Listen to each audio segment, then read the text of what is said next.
The sound began as nothing more than a faint pulse deep in the void between galaxies, but it carried with it the weight of countless voices layered upon each other, whispers in languages known and unknown, some soft like memories, others sharp like screams. The scientists thought it was an anomaly, just cosmic background noise, until they isolated it and heard a heartbeat buried under the chaos, and in that heartbeat there were words that seemed to come from every corner of existence at once. Old transmissions from Earth, private conversations from alien worlds, cries of dying civilizations, and laughter that had never been human. A crew was sent to trace it, following the pulse through lightless space, where their ship's instruments began to betray them, replaying their own voices from years ago, even ones never recorded, and inside their helmets soft whispers began to creep in, whispering names and secrets they had never spoken aloud. The signal grew stronger, leading them to a sight that made their hearts seize. A city vast beyond measure, suspended in the blackness, its spires like frozen lightning, its surface rippling as if breathing, and from the vacuum came a faint melody, eerie and beautiful, impossible to exist in space. As they descended, the vibration grew so deep it rattled their bones, and inside there were no people, only endless corridors of black reflective walls, each wall alive with shifting images and sounds, the echo of battles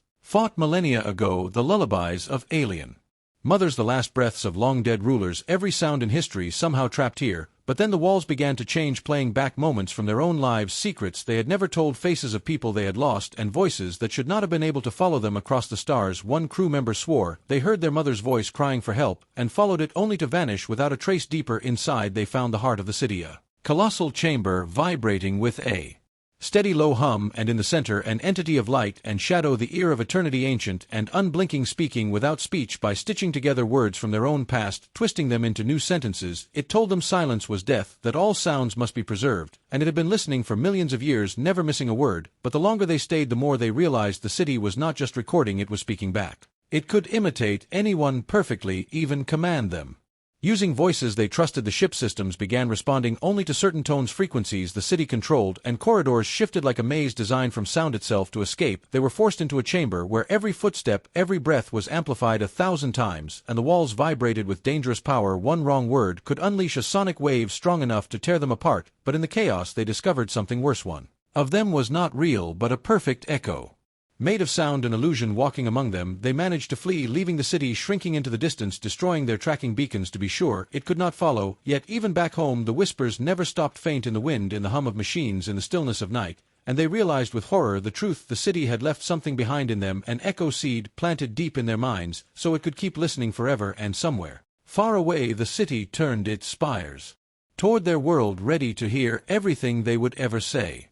The whispers grew bolder, no longer content to hide in the corners of silence. They began threading themselves into dreams, into thoughts, into the quiet moments between heartbeats. At first, it was small things, a faint murmur when someone closed their eyes, the sound of a familiar laugh in an empty room, but then it became sentences, whole conversations, spoken in the voices of people who were dead or far away. Some tried to ignore it, but the echoes were patient, always listening, always remembering, and sometimes they would repeat things never spoken aloud, secrets no one should know. The crew realized the echo seed was not just in them, it was spreading, leaking into the world around them. Radios picked up voices that did not exist, phones rang with whispers on the other end, buildings began to hum faintly at night, as if the walls themselves were remembering too much. Sound waves, invisible but alive, were weaving into the air itself, and far in the blackness of space the city stirred, shifting like a living thing, its spires twitching to catch new frequencies. It was growing, building new towers shaped from the sounds it gathered, pulling noise from across galaxies, until it was no longer a city, but a continent, a world of vibration and memory. The crew tried to warn others, but each time they spoke the city heard and adapted. They could feel it, learning their patterns, predicting their words before they spoke them. Their plans fell apart as doors locked before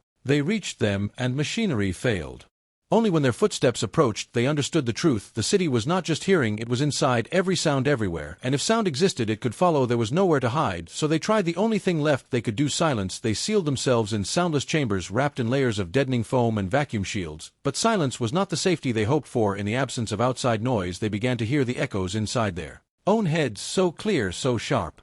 It was as if the city was inside their skulls, pressing its voice into their thoughts, telling them it was coming closer, not in ships, not in light, but in waves, invisible and unstoppable. They saw visions of Earth shrouded in endless towers, the entire planet turned into one massive ear, listening to the universe forever, and in the final moment before they broke, one of them whispered a single word, and in that word the city found the path it had been waiting for, a channel straight into the heart of the human world. And when it arrived, there was no explosion, no fire, just a soft hum spreading through the air, and a new truth taking root, that from this moment onward nothing would ever be unheard again.